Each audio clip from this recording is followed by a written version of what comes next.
सोचने वाली बात है ना? कि दरवाजे की कुंडी को छूने पर जो हल्का सा करंट लगता है और आसमान में जो जबरदस्त बिजली कड़कती है, इन दोनों में आखिर कनेक्शन क्या है? चलिए आज हम पर्दा उठाते हैं उन्हीं अदृश्य ताकतों से जो हमारी इस बिजली की दुनिया को चलाती हैं। तो इस अदृश्य शक्ति को आखिर समझे कैसे? इसकी शुरुआत एक ऐसे अनुभव से करते हैं जो यकीनन हम सब ने कभी ना कभी जरूर महसूस किया होगा। ये जो सवाल है ना, ये सिर्फ एक सवाल नहीं है, ये असल में हमारी आज की इस पूरी चर्चा का सेंटर पॉइंट है। उस छोटे से झटके में पता है, यूनिवर्स का एक बहुत बड़ा राज छिपा हुआ है। तो चलिए उस राज को जानते हैं। हर तरह की इलेक्ट्रिकल एक्टिविटी के पीछे, चाहे वो छोटी हो या बड़ी, एक ही चीज होती है, और वो है चार्ज। तो आइए सबसे पहले इसी को समझते हैं कि आखिर ये है क्या। बेसिकली इलेक्ट्रिक चार्ज किसी भी चीज की एक फंडामेंटल प्रॉपर्टी है। जैसे जैसे हर चीज का एक मास यानी वजन होता है ना, बिल्कुल वैसे ही उसमें चार्ज भी होता है। और यही चार्ज, यही उन सारी अदृश्य शक्तियों की जड़ है जिनकी हम बात कर रहे हैं। अब ये जो चार्ज है, ये दो तरह का होता है, एक पॉजिटिव और दूसरा नेगेटिव।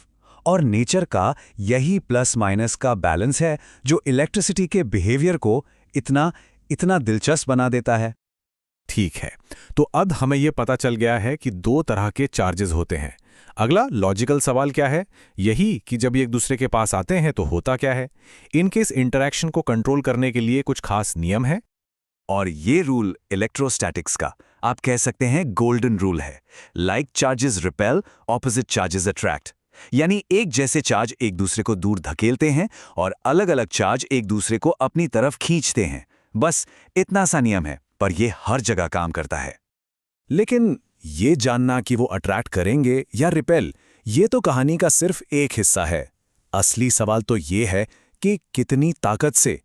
क्योंकि साइंस में हमें चीजों को नापना पड़ता है, उन्हें क्वांटिफाई करना पड़ता है। इस फोर्स को नापने के लिए हमारे पास है कूलम का नियम। बड़ा सिंपल सा लॉ है। ये बताता है कि दो चार्जेस के बीच फोर्स कितना होगा, और ये तीन चीजों पर डिपेंड करता है। पहले चार्ज की वैल्यू क्या है, दूसरे चार्ज की वैल्यू क्या है, और उनके बीच में डिस्टेंस कितना है। इस लॉ की सबसे जरूरी बात क्या है पता है? अगर आप चार्ज की वैल्यू डबल करते हैं तो फोर्स भी डबल हो जाता है। सिंपल। लेकिन अगर आप उनके बीच की दूरी को डबल करते हैं तो फोर्स 4 गुना कम हो जाता है। मतलब डिस्टेंस का असर बहुत बहुत ज्यादा होता है। पर सोचिए, रियल वर्ल्ड में सिर्फ दो चार्जेस तो होते नहीं हैं, वहां तो लाखों करोड़ों चार्जेस हो सकते हैं। ऐसे में क्या करें?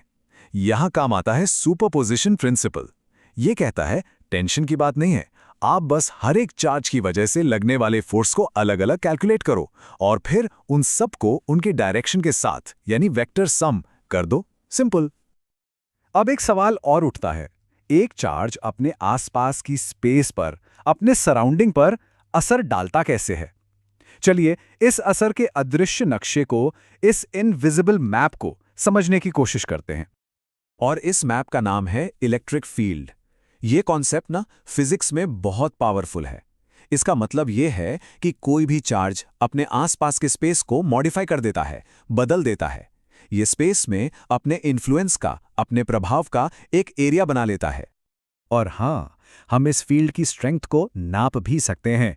इसका फॉर्मूला बड़ा आसान है, E = F/Q। इसका सीधा सा मतलब है फोर्स पर यूनिट चार्ज, यानी उस जगह पर रखे गए एक टेस्ट चार्ज पर कितना फोर्स लग रहा है। लेकिन अगर यह फील्ड दिखती ही नहीं तो इसका मैप बनाए कैसे? सवाल तो जायज है ना? खैर, अच्छी खबर यह है कि इसे विजुलाइज करने का, इसकी तस्वीर दिमाग में बनाने का हमारे पास एक बहुत ही कमाल का तरीका है। इसके लिए हम इस्तेमाल करते हैं इलेक्ट्रिक फील्ड लाइंस का। ध्यान रखिए, ये कोई असली लाइंस नहीं है, ये बस एक टूल है इस फील्ड को समझने का। इनके कुछ सिंपल रूल्स हैं। ये हमेशा पॉजिटिव चार्ज से शुरू होती हैं और नेगेटिव चार्ज पर खत्म।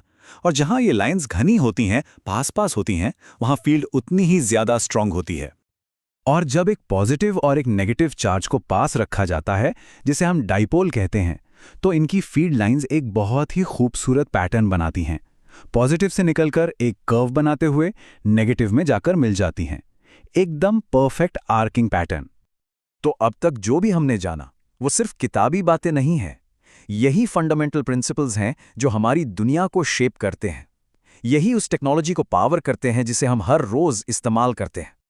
सोचिए, ऊंची बिल्डिंग्स पर लगे लाइटनिंग रॉड से लेकर जो आसमानी बिजली को सेफली जमीन में भेज देते हैं, या फिर फोटोकॉपी मशीन जो स्टैटिक चार्ज का इस्तेमाल करके इंक को कागज पर चिपकाती है। इन सब के पीछे यही इलेक्ट्रोस्टैटिक्स काम कर रही है। तो अब अगली बार जब कभी दरवाजे की कुंडी से हल्का सा झटका लगे ना, तो याद रखिएगा, वो सिर्फ एक झटका नहीं है, वो उसी फंडामेंटल फोर्स का अनुभव है जो मॉडर्न टेक्नोलॉजी के कितने ही चमत्कारों को पॉसिबल बनाती है। ये सब हमें सोचने पर मजबूर करता है नहीं, कि जैसे हमने इस अदृश्य इलेक्ट्रिक फील्ड को समझा और उस पर मास्टरी हासिल की, वैसे ही नेचर की और कौन सी ऐसी अनदेखी अनजानी ताकतें हैं जो बस इंतजार कर रही हैं कि हम उन्हें खोजें और अपने फ्यूचर को बदल दें।